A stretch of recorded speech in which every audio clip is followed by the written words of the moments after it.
আসসালামু আলাইকুম ভিউয়ার্স, ওই দেখেন পেঁয়াজ কষি, রসুন কষি দিলাম। তারপরে আজকে তিত করলা, কাঁকরোল, আলু দিয়ে মাছ ভাজলাম, ফ্রাই করলাম। তারপরে মাছ দিয়ে দেব। তারপরে তোমার সাগরের একটা মাছ আছে, পোয়া মাছ, এটা ভাজবো। এই দেখেন পোয়া মাছ ফ্রাই করব আজকে খাবার। এইগুলো সবাই লাইক করবেন, শেয়ার করবেন বেশি বেশি করে, কারণ ভিডিও বানাইতে অনেক কষ্ট হয়। আর বিশেষ করে আমার মা ওরে শিখাইতেছে। পেঁয়াজ কষি, রসুন কষি দিলাম, বাগার দিতেছি, একটু ঢাকনা দিয়ে এখন রাখবো 10 মিনিটের মতো।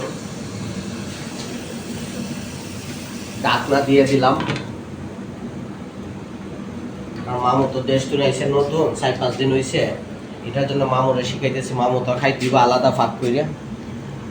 এই দেখেন তিত করলা, কাঁকরোল, আলু, তারপরে তোমার মিরকা মাছ, তারপরে এটা তেলাপি ফ্রাই করলাম। তারপরে দিয়ে দেব রসুন পেঁয়াজ কষানো হইলে পরে।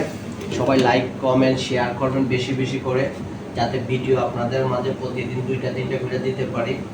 আর আমার পেজটা ফলো করবেন সবাই। ভালো থাকেন, সুস্থ থাকেন, আমার জন্য দোয়া করেন। আল্লাহ হাফেজ।